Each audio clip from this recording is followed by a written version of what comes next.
Libri i 8. Ja një mendim që vlen për të ullur kokën, që nuk mund të thuaj se jetove jetën si filozof, as moshën e pjekurisë madje. Është e qartë për ty vetë e për shumë të tjerë sa larg je prej filozofisë.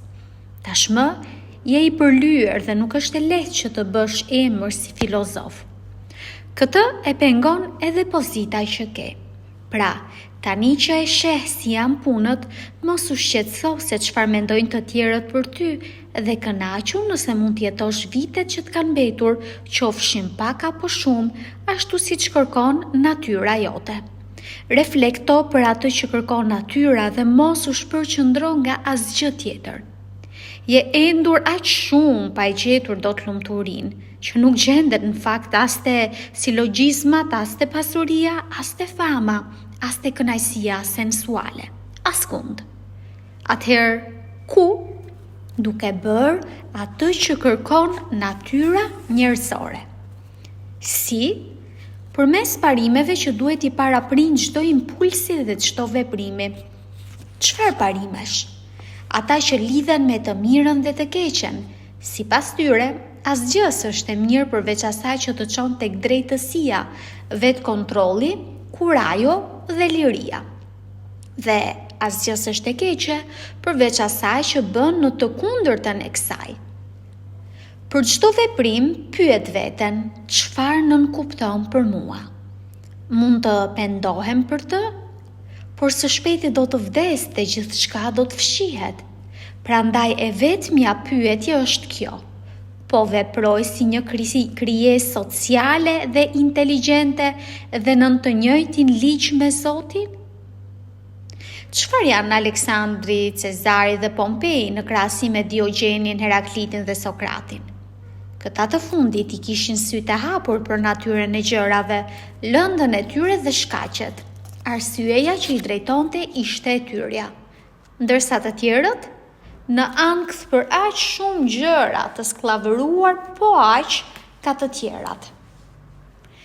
Mund të zihesh nga tërbimi, por njerëzit do vazhdojnë të bëjnë të njëjtat gjëra. Së pari, pa ankth, natyra kontrollon gjithçka dhe shumë shpejt nuk do t'jesh askush, askund, si Adriani, si Augusti. Dhe së dyti, përqëndrohu tek ajo që duhet të bësh. Vëzhgoje mirë, duke pasur parasysh se detyra jote është që t'jesh njeri i virtytshëm, dhe çfarëdo që kërkon natyra duhet ta përmbushësh pa asnjë devijim dhe ashtu siç të duket më e drejta, por me mirësi, me përulësi, pa hipokrizi. Puna e natyrës është që të çojë gjetë gjërat që janë këtu, t'i transformoj dhe t'i lëviz. Një ndryshim pa pushim. Por s'ka asgjë për të pasur frikë në këtë mes, nuk ka asgjë të re, gjithçka është e njohur, edhe proporcionet mbeten njësoj. Çdo natyrë është e kënaqur kur përparon në rrugën e saj, dhe një natyrë racionale përparon kur nuk pranon perceptimet false apo të dyshimta, kur vepron vetëm për të mirën e përbashkët, kur pëlqimet dhe mospëlqimet i kufizon vetëm në sferën e gjërave që ka nën kontroll dhe mirëpret gjithë çfarë i ka caktuar natyra universale. Sepse është pjesë e natyrës universale, ashtu si natyra e gjethes është pjesë e natyrës së bimës.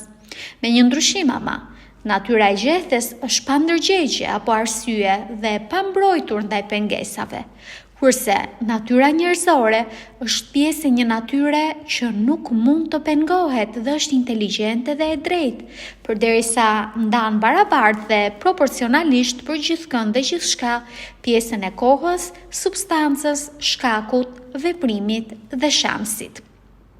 Vëzhgo me kujdes, jo për të konstatuar që gjithë gjërat janë identike me njëra tjetrën në çdo aspekt, por që në total, çfarë i është dhënë njërës është proporcionalisht e barabartë me çka i është dhënë tjetrës. Iku koha e studimeve, por mund të mësosh si të kontrollosh arrogancën, të mposhtësh kënaqësinë dhe dhimbjen, të ngrihesh mbi ambicjen për lavdi, të mos zemërohesh me të trashët dhe mos mirënjohësit, madje të kujdesesh për ta. Boll të dëgjuan duke u ankuar për jetën në oborin perandorak. As veshët e tu s'duhet të dëgjojnë më. Pendimi është një lloj vetëqortimi kur anashkalojmë diçka të dobishme. E mira është padyshim diçka e dobishme, diçka që një njeri vërtet i mirë duhet ta ketë në qendër të vëmendjes, por asnjë njeri vërtet mirë nuk e vret ndërgjegja kur anashkalon ndonjë kënaqësi. Prandaj kënaqësia nuk duhet konsideruar as e mirë, as e dobishme. Çfarë është një gjë në vetvete? Çfarë është natyra dhe substanca e saj? Pse është? Çfarë bën në botë? Sa kohë ka? Kur nuk të bëhet të çohesh nga krevati në mëngjes, kujto se përmbushja e detyrimeve sociale është në përputhje me natyrën e njeriut. Sa për gjumë, edhe kafshët din të flenë. Për çdo krijesë, çka përputhet me natyrën e saj, është më e përshtatshme për të dhe më e pëlqyeshme. Vazhdimisht në çdo rast mundësisht përdor fizikën, etikën dhe logjikën për të vënë në provë perceptimet e tua. Për çdo që takon pyet veten, çfarë idesh ka ky person për të mirën dhe të keqen, sepse nëse ai ka një mendim të caktuar për dhimbjen dhe kënaqësinë dhe çfarë shkakton ato, për famën dhe turpin, për jetën dhe vdekjen, atëherë s'ka pse ta bitesh apo të tronditesh nëse ai vepron në një mënyrë të caktuar. Në fakt duhet pasur parasysh që ai nuk mund të veprojë ndryshe. Është absurde të habitesh se një pemë fiku prodhon fiq, po aq absurde sa të habitesh me ato që prodhon bota. Një mjek i mirë nuk befasohet kur pacienti i tij ka ethe, siç nuk befasohet një timonier kur era fryn kundër tij. Ki parasysh se nuk e humbet vullnetin e lirë kur ndryshon mendim apo kur pranon kritikat e një tjetri. Në fund të fundit, veprimi është yti, bazuar tek vullneti yt, vendimi yt dhe mendja jote. Nëse varet nga ty, pse e bën? Nëse varet nga një tjetër, kujt ja vë fajin? Atomeve? Zotave? Marrësi në të dyja rastet, mos ja vë fajin askujt. Nëse mundohesh, nëse mundesh dhe ndreq ku gabon. Nëse s'mundesh, ndreq dëmin. Nëse edhe kjo është për te mundësive të tua, çfarë fiton duke fajsuar? Sa pa një qëllim, asgjë nuk duhet bërë, pra gjithmonë kije një qëllim.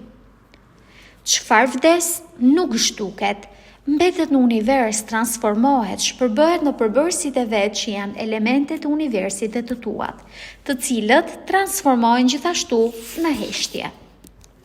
Gjithçka është këtu për një qëllim, nga kuajt tek vreshtat.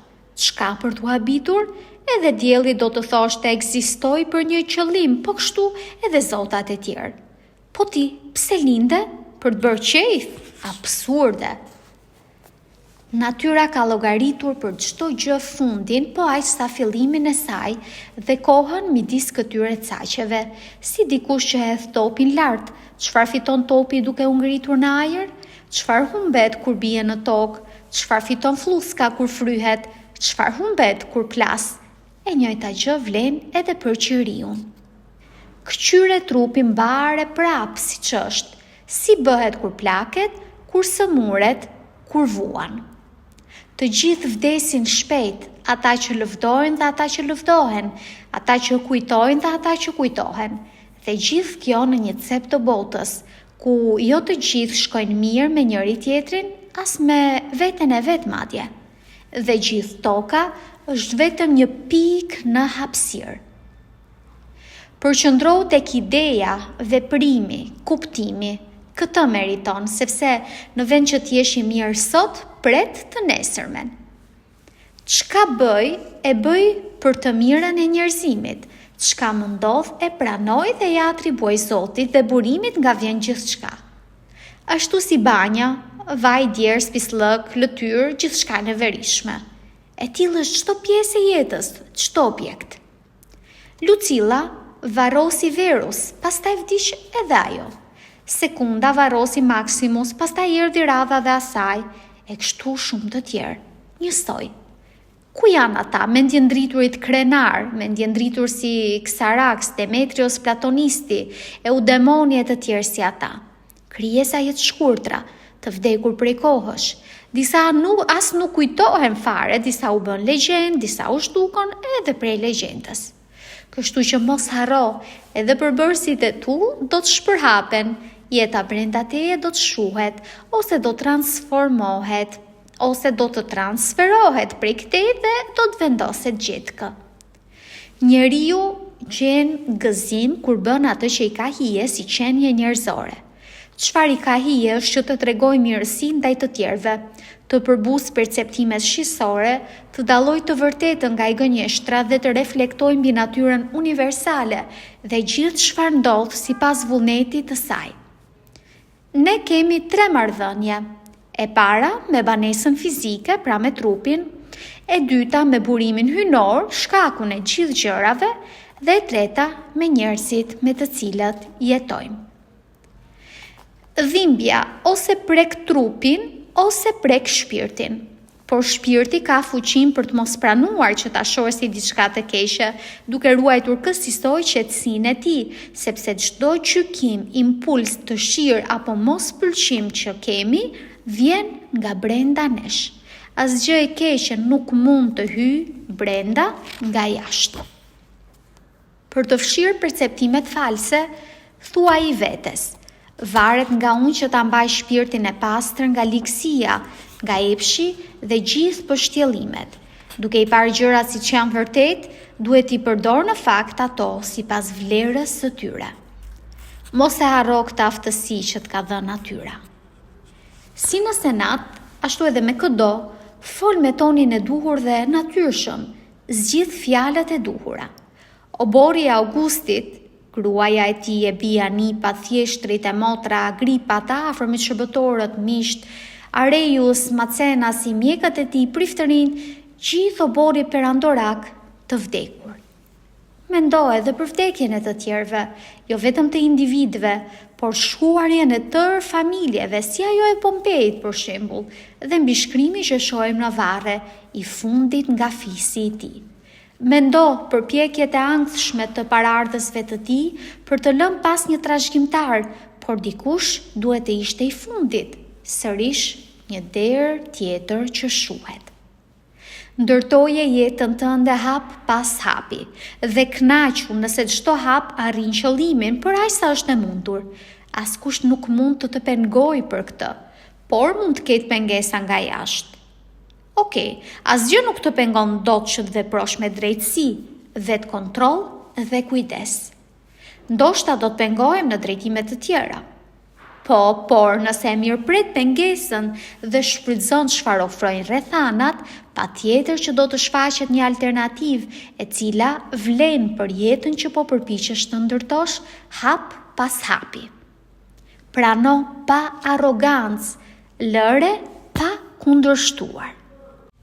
Ke parë ndonjë dorë, këmbë apo kokë të prerë që gjendet larg prej trupit të cilit i përket? Këtë i bëjmë vetes ose përpiqemi që t'i bëjmë kur refuzojmë të pranojmë se çfarë na ndodh dhe izolohemi prej të tjerëve, ose kur veprojmë duke menduar vetëm për veten, duke vepruar kështu t'i shkëput veten prej të tërës gjendjes natyrale, sepse linde për të qenë pjesë e saj, por tani i e shkëputur prej saj. Por ti ke një avantazh, mund të bashkohesh sërish me të tërën dhe të bëhesh pjesë e saj. Zoti nuk ja ka dhënë këtë privilegj asnjë pjesë tjetër që të ribashkohet sërish me të tërën pasi është shkëputur dhe ndarë. Shiko me çfarë mirësie ka bekuar ai njeriu. I ka dhënë fuqinë që të mos ndahet prej tërësisë dhe nëse është ndarë që të kthehet sërish, të ribashkohet dhe të zërë pozicionin e dikurshëm si pjesë e të tërës.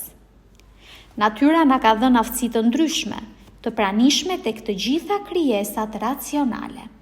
Dhe kjo në vijim është një prej tyre. Ashtu si natyra shfrytëzon çdo pengesë apo rezistencë për qëllimin e saj dhe e përfshin tek vetvetja, edhe një qenie racionale mund të kthejë çdo pengesë në lëndë të parë dhe ta përdorë për të arritur objektivin e saj. Mos u turbullo nga përfytyrimi i jetës si një etër.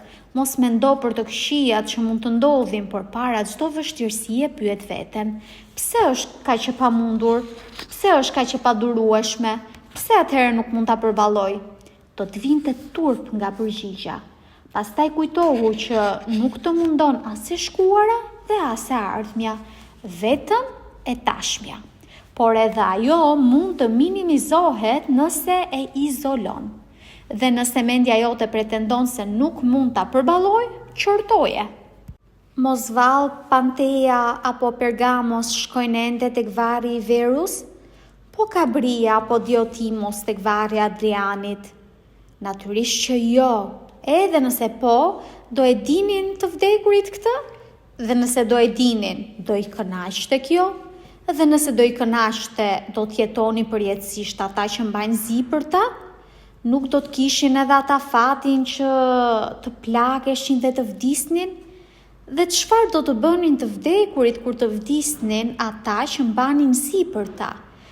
Është veç duhmë dhe mishi kalbur në një thes. Nëse ke sy të mprehtë, përdori me mend, siç thot një proverb. Në natyrën e një krijese racionale, nuk shoh asnjë virtyt që bie ndesh me drejtësinë, por shoh një që bie ndesh me kënaqësinë, vetë kontrollin. Hiqe mendjen nga çfarëdo që duket se të shkakton dhimbja dhe vetja jote do të mbetet e paprekur. Çfarë është kjo vetja? Arsyeja. Por unë s'jam thjesht arsyeja. Ashtu qoftë, vetëm mos lejo që arsyeja t'i shkaktojë dhimbje vetes. Nëse ndonjë pjesë tjetër vuan, le të ketë opinionin e saj për këtë. Për natyrën e kafshës është e dëmshme çdo pengesë ndaj perceptimit shqisor, po as sa çdo pengesë ndaj impulseve. Pengesat të ngjashme janë të dëmshme edhe për bimët. Prandaj çdo gjë që pengon funksionimin e mendjes është e dëmshme për krijesat racionale. Zbatoje këtë tek vetja. Të prek dhimbja apo kënaqësia. Le të merren shqisat e tua me të. U pengove në arritjen e ndonjë objektivi. Nëse kërkove një përmbushje të pakushtëzuar, dështimi të dëmton si një qenie racionale.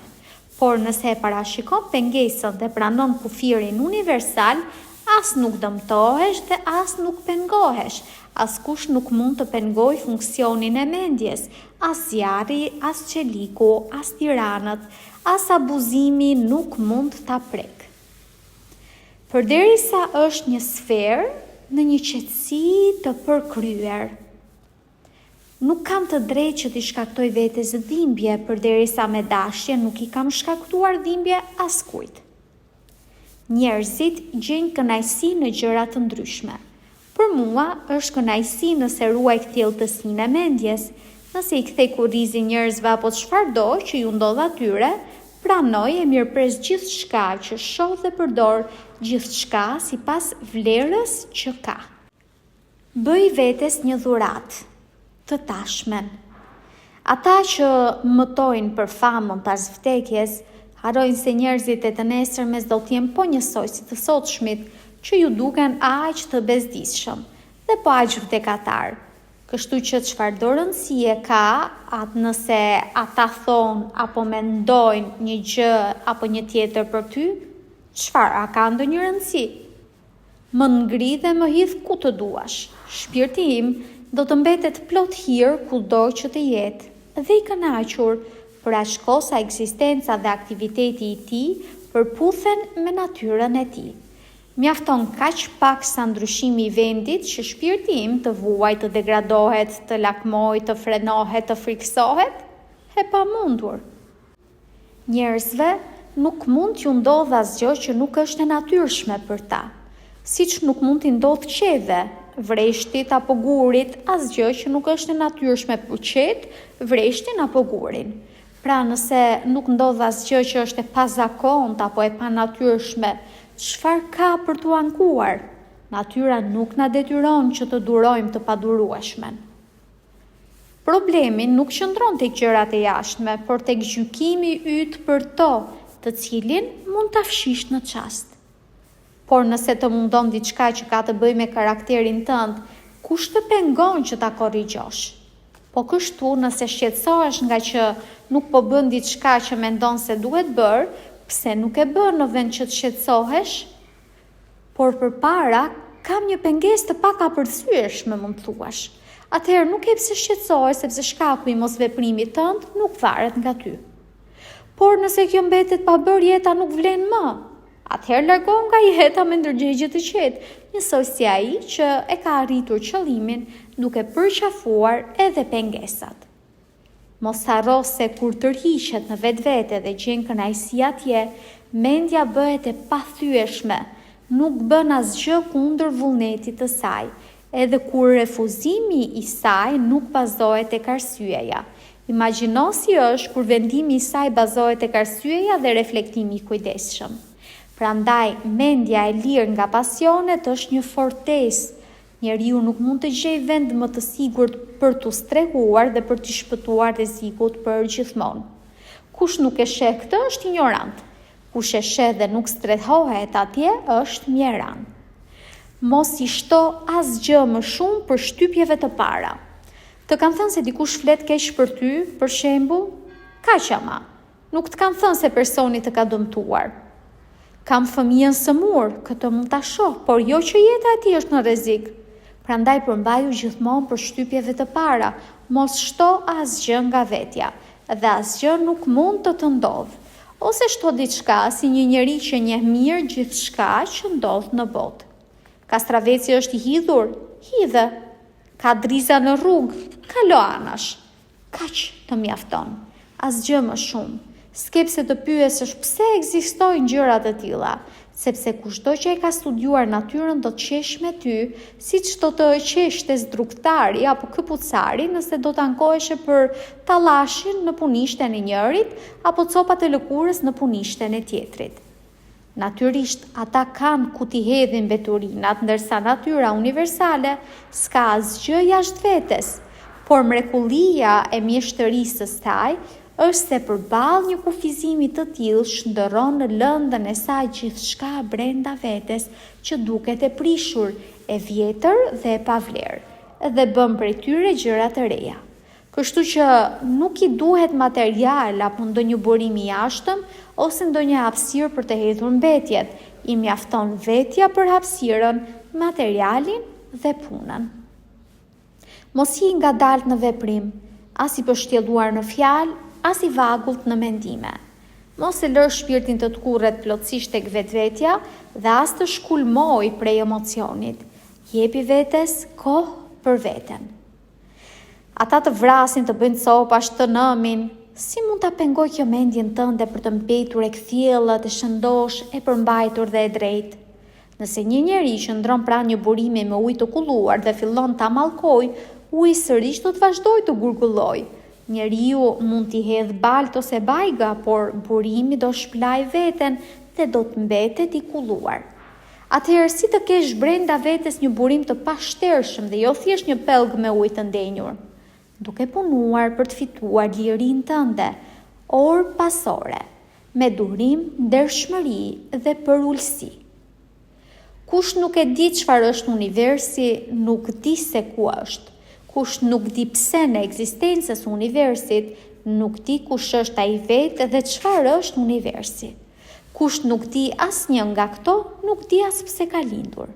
Atëherë çfarë të mendosh për ata që kërkojnë duartrokitjet e njerëzve të tillë që nuk dinë as ku janë dhe as kush janë? Kërkon lavde nga dikush që mallkon veten 3 herë brenda orës? Kërkon të kënaqësh dikë që nuk kënaq dot as veten e vet? A është i kënaqur me veten ku shpendohet për pothuajse çdo gjë që bën? Të jemi në harmoni jo vetëm me ajrin që na rrethon përmes frymëmarrjes, por edhe me inteligjencën që përqafon gjithçka përmes mendimit. Fuqia e mendjes është po aq e kudo ndodhur dhe po aq e përhapur tek ata që e pranojnë si ajri tek ata që marrin frymë. Ekzistenca e të keqes në përgjithësi nuk e dëmton botën dhe në çdo rast të veçantë nuk dëmtohen as njerëzit. Është e dëmshme vetëm për ata të cilëve ju është dhënë fuqia që të çlirohen prej kësaj sapo të vendosin për t'u çliruar. Vullneti i tjetrit është po aq i pavarur prej timit sa fryma dhe trupi i tij. Ne mund të ekzistojmë për hir të njëri tjetrit, por vullneti secilit sundon në domenin e vet. Ndryshe, ligësia e tjetrit do t'ishte fatkeqësia ime, por ky nuk është vullneti i Zotit, që lumturia ime të varet nga të tjerat. Drita e diellit duket sikur derdhet mbi ne nga lart në të gjitha drejtimet. Në fakt, nuk derdhet, por te i shtrihet. Rrezet e tij e marrin emrin nga zgjatimi i tyre. Për të kuptuar natyrën e rrezes, shiko si hyn drita në një dhomë të errët përmes një të çare të ngushtë, shtrihet në një vijë të drejtë dhe ndalon, si me thënë, tek çfarëdo objekt i ngurtë që i zë rrugën dhe bllokon hapësirën për te. Atje mbetet pa ushuar dhe pa u zbehur. E tillë duhet të jetë edhe shpërhapja e mendimit, jo vërshim, por zgjatim. Nuk duhet të godas pengesat me furi dhe dhunë, as të dobësohet prej tyre, por të qëndroj fort dhe të ndriçoj gjithçka që e pranon. Çka dritën nuk përçon, për vete errësirën krijon. Frika prej vdekjes është frikë prej humbjes së ndjeshmërisë ose prej një ndjeshmërie të ndryshme. Por nëse humbet ndjeshmëria, nuk do të ndjesh asgjë të keqe. Dhe nëse do të kemi një ndjeshmëri të ndryshme, ekzistenca jonë do të ndryshoj bashkë me të, do të ndryshoj, nuk do të përfundoj. Njerëzit ekzistojnë për hir të njëri tjetrit, ose mësoi ata, ose duroi.